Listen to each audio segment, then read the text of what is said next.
Morning. I'm doing Temperature's well, Molly. good. How are you? Did you get your coffee on time? I did. Anything you need out of your office, or you're good? I know you're not painting me as the person. Please. Stephen A., what's going on? What's going on, y'all? Good morning. How y'all doing? We're good. We're good.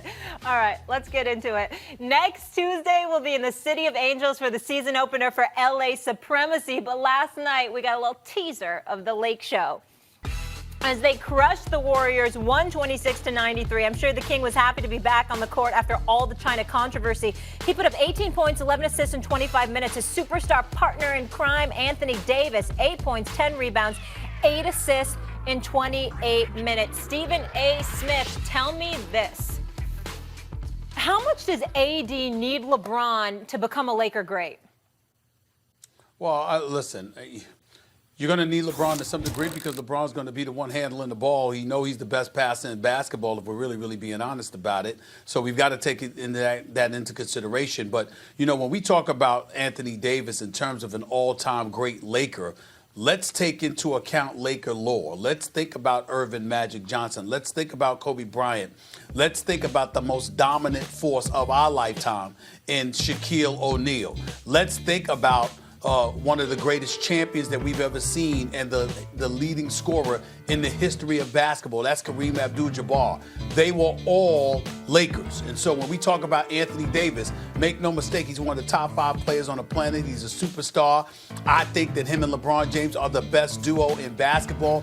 But when we talk about Anthony Davis needing LeBron or anybody else to become a Lakers great, well, you could make the argument he's already a Lakers great because he's great and he's a Laker. But if you're trying to compare him to some of the all-timers, I mean, Anthony Davis, no matter how great he is, he ain't going to eclipse at least 2 or 3 of those brothers that I mentioned.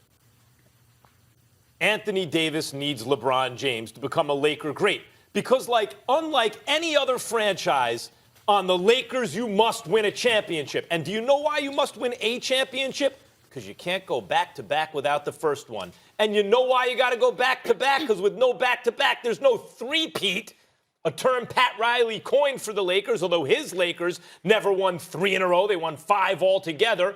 Later on, Shaq and Kobe did, and then Kobe very nearly did it again.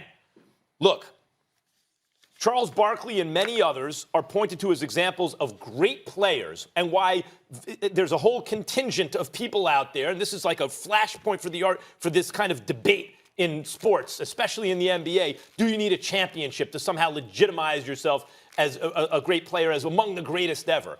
And for many franchises, you don't. You compete. It just didn't work out. That's not the Lakers. It's just not the Lakers. Stephen A., the Mount Rushmore of the Lakers, that's an exercise in editing. On a lot of franchises, like the Clippers, if you talked about a Mount Rushmore, you'd be like, how do we get 4 guys up on there? With the Lakers, it's like, who do you leave off of this thing? Because Kareem, Magic, Kobe, and Shaq, maybe? How do you leave Jerry West, the logo, off, who did what he did as a player and then as an executive? How do you leave Wilt Chamberlain off, maybe the most dominant force of all time? Forget about guys like James Worthy and Pau Gasol, who are Hall of Fame caliber players, right? It is impossible with the Lakers. And why are some guys on and some guys off? Stephen A., Wilt and Jerry West didn't win enough championships. That's why they're not on as players. The Lakers' Mount Rushmore, to be called a Laker great, is not simply to be a great player who also happened to play on the Lakers. It's to win championships in L.A., and AD, as great as he is, has never sniffed it. Not that he was part of a great organization, but he's never sniffed it. He needs LeBron, a champion who knows how to get it done, a guy still operating on a very high level where they can be crime partners to become champions. And if Anthony Davis wins championships, at least one, but multiple championships in LA, then he is a Laker great, and he'll start making his case for the Lakers' Mount Rushmore. Well, here's you're not wrong, but as usual, you're incomplete. Because if Anthony Davis needs LeBron James because of the things that you just mentioned, then LeBron James needs Anthony Davis for the same reason. Because we're not talking about all-time great. We're talking about Lakers great. You're talking about right now a 3-time champion who has been to 9 NBA Finals.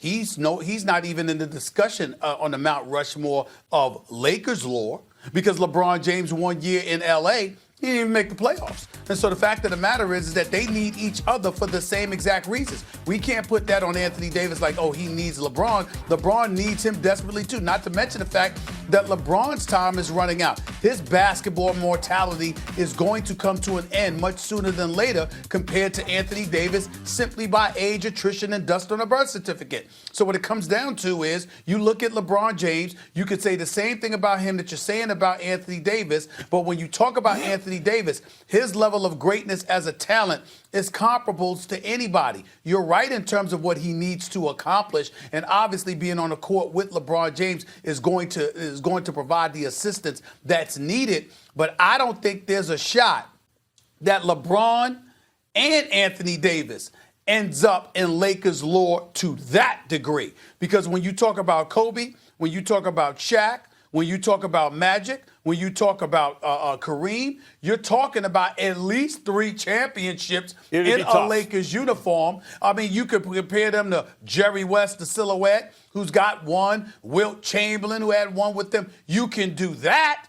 But when you talk about those other 4 guys that I mentioned, excuse me, I don't know how you get to that discussion without a minimum of 2 to 3 championships in a Lakers uniform. By the way, it's going to be tough. And the question was not who needs who more. That's a separate question. The question is, does AD need LeBron to be a Lakers great? And I'm saying right now he does. If you want to expand the discussion and say who needs who more, I think you could legit argue that LeBron needs AD more as a Laker, right? But then step back even from that. LeBron's place in history is secure. He's one of the greatest players ever. He's like nipping at Michael Jordan's heels. It doesn't get better than that unless you're Jordan himself.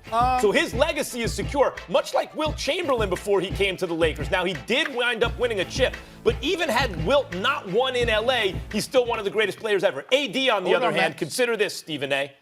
AD, as a package, best power forward of all time, but he's never going to pass Tim Duncan if he's sitting on 0 chips. Tim Duncan's got 5.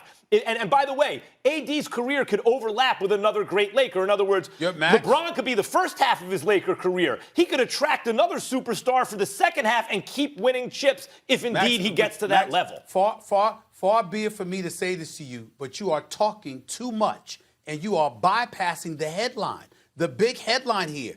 You just said something that's very, very important to discuss. LeBron James, legacy secure. Not so fast. Yes, you're a 3-time champion in 9 NBA Finals appearances. But if what Max has predicted happens, that might tarnish his legacy. If Kawhi Leonard rolls up in LA and wreaks havoc and bust LeBron's butt in the process of going to another championship and a 3rd NBA Finals MVP like you stated, I'm sorry. LeBron, that legacy you just brought up, that's a big compromise. Now, let's be clear. I'm not predicting that. I'm predicting LeBron will win the MVP. He will win the title. He will wreck shop and remind the world that he is the best on the planet, with the exception of KD, of course. But if Kawhi get the better of him, that's a problem. No, it's not.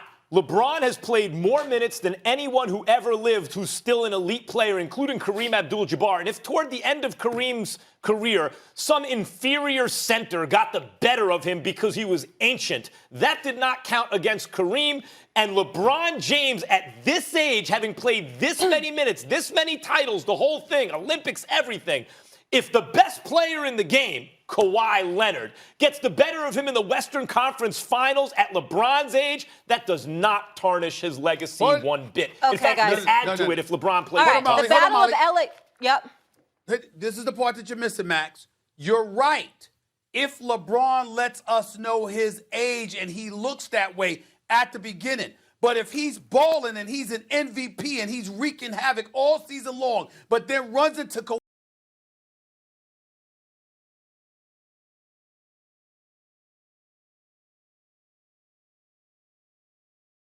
going to be Lakers, Clippers. First Take will cover all of it. We'll dive much more into this. But I have a little news for you. We were talking about Bradley Beal yesterday with Wale, one of the top free agents for next year off the market. We had a Woj bomb. Adrian Wojnarowski tweeting this morning that Bradley Beal is agreeing to a 2-year, $72 million extension with the Wizards. Stephen A., your thoughts on the Beal extension? My condolences. I'm incredibly sad for him. He deserves every penny. He's a star. He's underappreciated. He's one of the best guys you'll ever meet in the league. And I'm wishing Tommy Shepard nothing but the best of luck. But he is literally all the nation's capital has when it comes to basketball. John Wall is hurt, not expected to be available this year. Bradley Beal is going to be a part of an absolutely awful roster. My condolences to him and all those Wizards fans that are coming to watch them this year. I do wish them luck, by the way. I know what you mean, Stephen A. It's like, what are you doing wasting your prime? On the other hand, you have to tip your cap. Remember when I said Zion shouldn't play the equipment store? He said, no, I want to play. Good. You do what's in your heart, right? Damian Lillard. I'm not trying to go join anyone. I want to stay right here in Portland and bring it. And if he never wins a championship, that doesn't count against him for staying and trying, even though they don't have the squad that some of the other teams do. And here Bradley Beal is doing the same thing. This shows a lot of heart. Whether or not it's wise by how you or I or someone else thinks is one thing. But if it makes him happy, I tip my cap. He's trying to get it done in D.C. instead of turning tail and running somewhere else and joining a team. My hat's off to him. All right, got to leave it there. I applaud him. I'm just feeling sorry for him because they're going to stink. They're going to be terrible. Okay, at least they got the Nationals. It's been an up and down year for the Eagles this season, so is it fair to put Carson Wentz in the conversation for league MVP? That coming up in just a bit. It's First Take, and we are just getting started.